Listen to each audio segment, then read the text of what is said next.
শীতের সময় পিঠা পায়েস হবে না, সেটা কেমন করে হয় বলেন। বাসার সবার জন্য আজকে একটু পিঠা পায়েসের আয়োজন করলাম। পিঠা উৎসবে গিয়েছিলাম, তখন তো অনেক ধরনের পিঠা বানিয়েছিলাম, কিন্তু সেই পিঠা কারোই টেস্ট করে দেখার সুযোগ হয়নি। তো আজকে বাসায় সবার জন্য গুড়ের পায়েস আর পাটিসাপটা পিঠা বানালাম। সেই ভিডিওটা নিয়েই আজকে চলে এসেছি আপনাদের সঙ্গে শেয়ার করতে। আসসালামু আলাইকুম, welcome to my new another video. কেমন আছেন সবাই? আলহামদুলিল্লাহ, আমি তো ভালো আছি।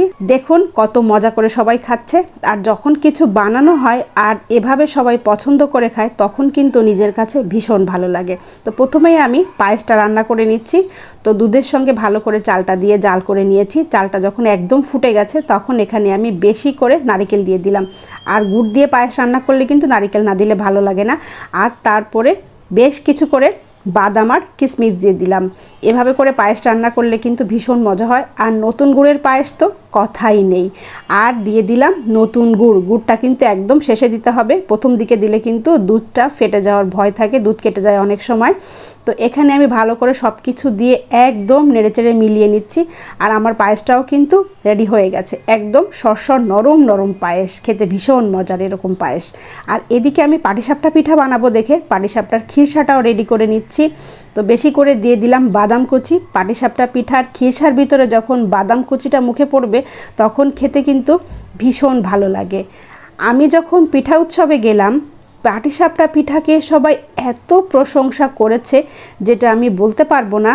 মানে এত প্রশংসা পাবো আমি কখনো ভাবতেও পারিনি। আর আমি একটা সময় এই পাটিসাপটা পিঠা বানাতে এত ভয় পেতাম, ভাবতাম কি এটা মনে হয় আমি কখনোই পারবো না। কিন্তু আলহামদুলিল্লাহ, এখন আমি এতটা ভালো পাটিসাপটা পিঠা বানাতে পারি। আর সবার প্রশংসা পেয়ে সেটা তো বুঝতে পেরেছি। তো দেখেন, আমি কিন্তু এখানে পাটিসাপটা পিঠাও বানিয়ে নিচ্ছি। একটা একটা করে এরকম পিঠা বানাতে হবে। আর এই পিঠা বানাতে গেলে অনেক সময় লাগে। একটা পাটিসাপটার পিছনে মিনিমাম 2 থেকে 3 মিনিট সময় খরচ হয়।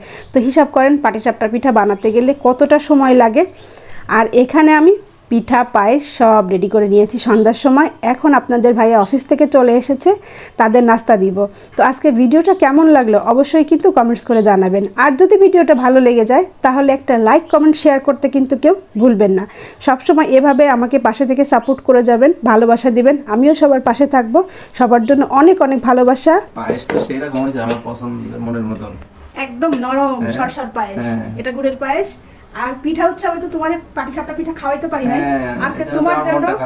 তোমার জন্য আজকে পাটিসাপটাটা তৈরি করছি, মন ভরে খাও। একটু খেয়ে দেখি। পিঠা উৎসবে আলহামদুলিল্লাহ আমাদের সবগুলো পাটিসাপটা বিক্রি হয়ে গেছিল। আমরা বাসায় তো একটাও রাখি নাই, একটা আমাদের খাওয়া হয়নি। কেমন টেস্ট ছিল আমরা জানি না, কিন্তু আলহামদুলিল্লাহ সবাই অনেক প্রশংসা করছে। আজকে পিঠা পায়েস তাইফের আব্বুর জন্য স্পেশাল বাসায় পিঠা উৎসব। হ্যাঁ, আজকে পিঠা উৎসব বাসায়। অবশ্য একদিনে অনেক সুন্দর হয়েছে। একদিনে অনেক, আমার এটা একটা চামচ দাও। একদিনে অনেক আইটেম করলে খাওয়া সম্ভব না, এই জন্য আজকে 2টা করছি, এরপর আর 2টা করব। এভাবে করব। কেমন হয়েছে? আপনি কি খুশি হয়েছে? আপনার জন্য করছি। অনেক সুন্দর হয়েছে, অনেক। ঠিক আছে মা, সবার কাছ থেকে বিদায় নিয়ে নাও। আল্লাহ হাফেজ, আসসালামু আলাইকুম। এটা তাইফের পছন্দ পাটিসাপটা পিঠা।